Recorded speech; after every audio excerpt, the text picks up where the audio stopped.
اور کہا کہ پکاؤ. بیوی نے کہا لکڑیاں نہیں ہیں. کہا کہ میں فلاں کے اوپر میرا سود آتا ہے, سود میں وہ لکڑیاں لے آؤں گا.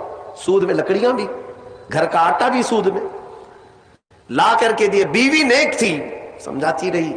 اس دن دعا کرتی ہے مولا میرے شوہر, میرے سرتاج, میرے رفیق حیات کو ہدایت دے دے. جب چولہے پر یہ ہانڈی رکھی گئی, کھانا پک گیا, یعنی سالن پکا, تو اس نے اتارا. حبیب اجمی دسترخوان پر تھا. ہانڈی کھولی گئی تو اس میں پکتا ہوا خون تھا, خون کے علاوہ کچھ نہیں. حبیب اعظمی نے پوچھا یہ کیا ہے؟ بیوی نے کہا جب لوگوں کا مال سود میں لا کر کے دو گے تو اللہ تعالیٰ تمہیں دنیا میں ہی خون کھلا رہا ہے, آخرت میں کیا عذاب ہوگا.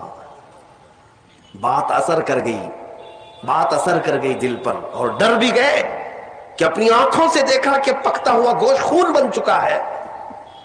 فوراً پورے جسم میں کپ کپی تاری ہو گئی. توبہ کیا, کھڑے ہو گئے. گھر سے باہر نکلے تو راستے سے جا رہے تھے, بچے جو کھیل رہے تھے, ایک بچے نے پکار کر کہا اے بچے ہٹو, یہ سود خور آ رہا ہے, اس کی چھاؤں کہیں ہم پر پڑ گئی تو ہم برے ہو جائیں گے. بچوں میں بھی یہ بات آ گئی تھی. حبیب اجمی کو آج دل پر بات لگی, میرا رب کسی کے لیے ہدایت دیتا ہے تو کچھ ذریعے بنا دیتا ہے.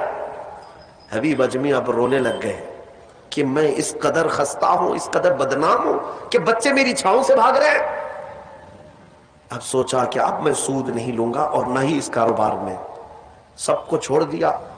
لیکن اب مسئلہ یہ تھا کہ بچپن شروع سے کوئی کام کرنے کی عادت نہیں تھی.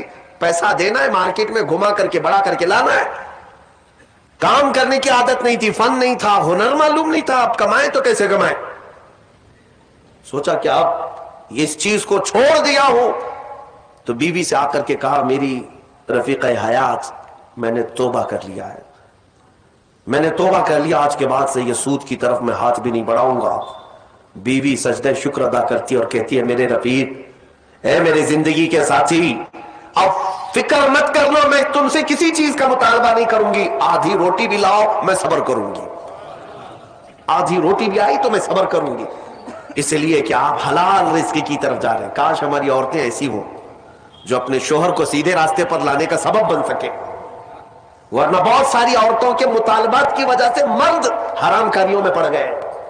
ہاں, تنخواہ تھوڑی سی ہے, عورت کے مطالبے زیادہ ہیں, اس کے مطالبے پورے کر نہیں پا رہا ہے تو حرام کاریوں میں مصروف. بہت سارے مردوں کے بگڑنے کی وجہ ان کی عورتیں بنی ہیں, اور جب پورا نہیں کر پاتے اور پیسہ بھی نہیں مل پاتا تو پھر نشے کی عادت لگ جاتی ہے. ٹینشن سے مکتی چاہیے, جو روز عورت مجھے گھر پہ جاتی پریشان کرتی ہے. میرے عزیزوں, وہ حبیب اجمی کی خاتون نے ان کو دلاسا دیا کہ جاؤ آپ نوکری کرو. نوکری کہاں کرتے, اب تک کرنے کی عادت نہیں تھی, عمر ہو گئی تھی. سیدھے گئے, ایک دیہات چھوٹا گاؤں تھا, اس گاؤں کی ایک مسجد تھی, مسجد کے اندر جا کر بیٹھ گئے. دن بھر بیٹھے رہے, نمازیں پوری پڑھ لی. عشاء کا وقت ہو گیا, نماز پڑھ کر کے اللہ کی بارگاہ میں رونے لگے, مولا کام کا آدمی نہیں ہو, اب تک کیا نہیں, اب میں اپنے گھر کیسے چلاؤں, تو میرے لیے کوئی انتظام فرما. رات کے وقت آئے, بیوی نے پوچھا کوئی نوکری ملی؟ کہاں مل گئی ہے, نوکری مل گئی ہے, بہت ہی اچھی جگہ پر ایک بادشاہ ہے, اس کے ہاں خدمت پر میں لگ گیا. کہا بہت اچھی بات ہے. دوسرے دن پھر گئے, اسی مسجد میں بیٹھے.